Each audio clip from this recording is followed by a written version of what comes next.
नमस्कार दोस्तों, हमारे YouTube चैनल में आपका स्वागत है। तो आज हम सीखेंगे घर पे कपड़े धोने का साबुन कैसे बनाते हैं। तो आप देख सकते हैं, सबसे पहले हमें कास्टिक सोडे की आवश्यकता होगी। तो ये 500 ग्राम का कास्टिक सोडा है जो आपको मार्केट से लाना है। और ये है हमारे पास 1 किलो का डिटर्जेंट पाउडर सर्फ एक्सल का, तो ये भी हमें आवश्यकता होगी।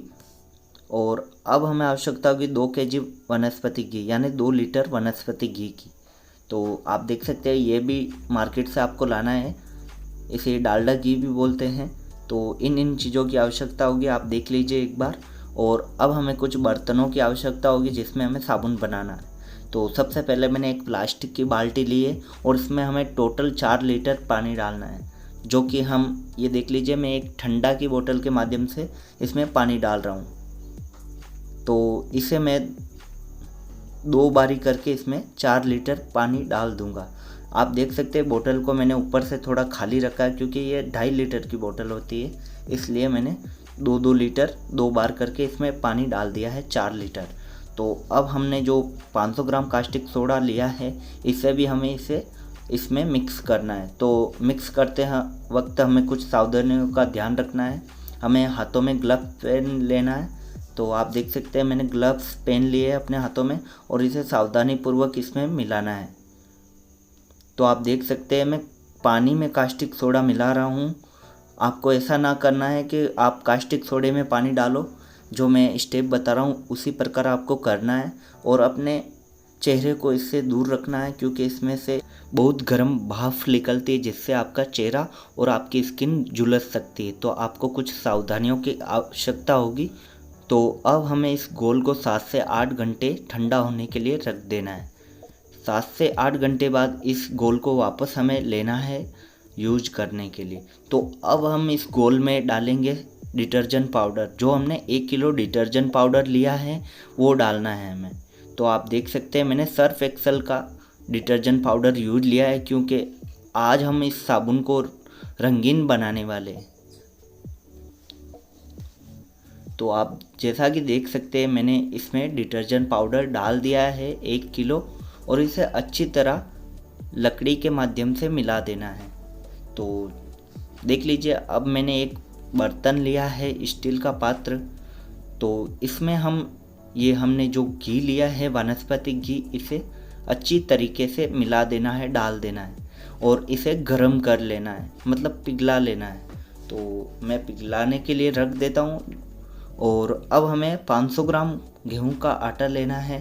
तो आप देख सकते हैं मैं इसमें गेहूं का आटा माप लिया है। और अब हमें 2 लीटर पानी की आवश्यकता होगी, जो कि हमें एक पात्र में डाल देना है।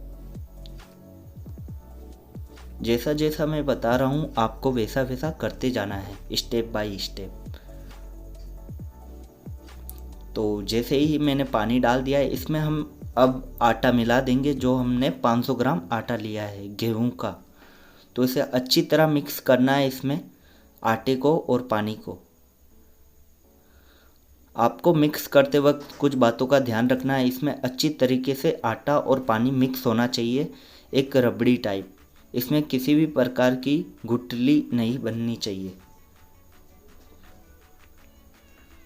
तो आप देख सकते हैं इस प्रकार का घोल होना चाहिए। अब हमने जो घी गरम किया था उसे ठंडा करके इसमें डाल देना है।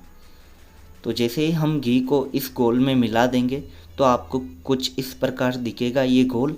तो आपको अच्छी तरीके से मिक्स करते जाना है इस घोल को।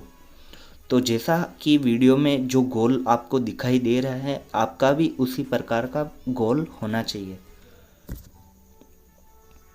तो आप वीडियो में स्पष्ट रूप से देख सकते हैं इस घोल को कि इस प्रकार का होना चाहिए। अब जो हमने दूसरी बाल्टी में जो कास्टिक सोडा और हमने डिटर्जेंट पाउडर का घोल बनाया है, उसे थोड़ा थोड़ा करके इसमें मिलाना है और एक हाथ से इसे अच्छी तरह मिक्स करते जाना है। तो आप वीडियो में देख सकते हैं इस प्रकार, यही स्टेप आपको भी घर पे अपनाना है। तो इस प्रकार आपको एक हाथ से मिलाते जाना है और इसे अंदर मिक्स कर देना है। तो ये दोनों घोल आपस में मिल चुके हैं और इसे अच्छी तरीके से फास्ट इसे मिलाना है। अगर आप लकड़ी की सहायता से नहीं मिला पा रहे हो तो आप किसी मशीन का भी यूज ले सकते हैं। जैसा कि मैंने ये ड्रिल मशीन का यूज लिया है इसे मिलाने के लिए। इस प्रकार आप इसे अच्छी तरीके से मिक्स कर देना है जैसा कि वीडियो में मैंने बताया है। तो इस प्रकार आपको देख लेना है कि इस प्रकार अच्छी तरीके से मिक्स होने के बाद 1 से 2 दिन बाद आपकी साबुन बनकर तैयार हो जाएगी।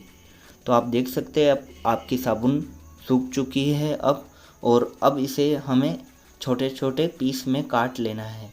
तो इस प्रकार मैंने पीपे को उल्टा करके इस साबुन को बाहर निकालना है। तो मैंने भी ऐसे ही निकाला है इस साबुन को। तो आप देख सकते हैं ये कुछ इसमें जो चिपका है ये उस पीपे के अंदर जो तेल था वो चिपक गया है, मगर आपको किसी प्लास्टिक के बर्तन में भी जमा सकते हैं आप, ताकि आपको ऐसी नौबत ना आए।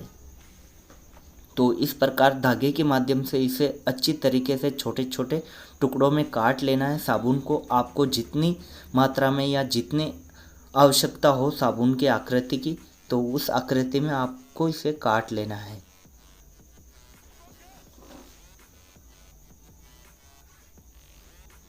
तो आप देख सकते हैं मैं साबुन का छोटे छोटे पीस कर रहा हूँ, जितनी आवश्यकता होगी उस प्रकार से। आप इसे चाकू के माध्यम से भी काट सकते हैं और धागे के माध्यम से भी, जो आपको आसान लगे उस माध्यम से आप इसे अपनी आवश्यकता के अनुसार काट सकते हैं।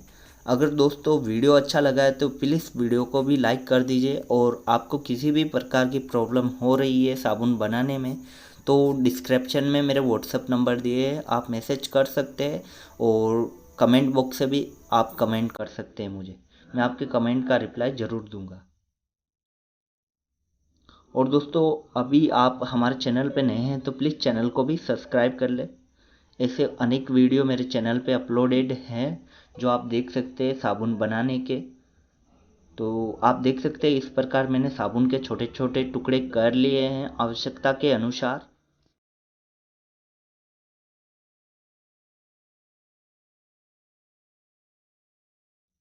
और जो जो आपको सामग्री की आवश्यकता है इसमें कास्टिक सोडा वगैरह, वो आपको डिस्क्रिप्शन में लिंक दी हुई है, आप वहाँ से भी परचेस कर सकते हैं और आप मार्केट से भी ला सकते हैं। कास्टिक सोडा आपको केमिस्ट्री शॉप पे मिलेगा जहाँ रासायनिक पदार्थ मिलते हैं।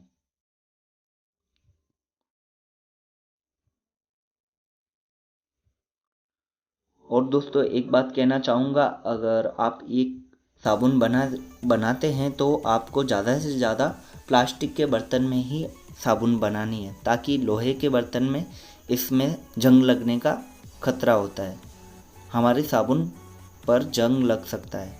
इसीलिए ज़्यादा से ज़्यादा प्लास्टिक के बर्तन में ही साबुन बनाना है आपको। तो आप देख सकते हैं इस प्रकार मैंने साबुन के छोटे छोटे टुकड़े कर लिए हैं, और आवश्यकता के अनुसार आप भी इसे काट सकते हैं। और आप देख सकते हैं हमारी साबुन भी बहुत ही अच्छी रंग की बनी है। तो वीडियो में अभी के लिए बस इतना ही, मिलता है अगले वीडियो में, तब तक के लिए जय हिंद जय भारत।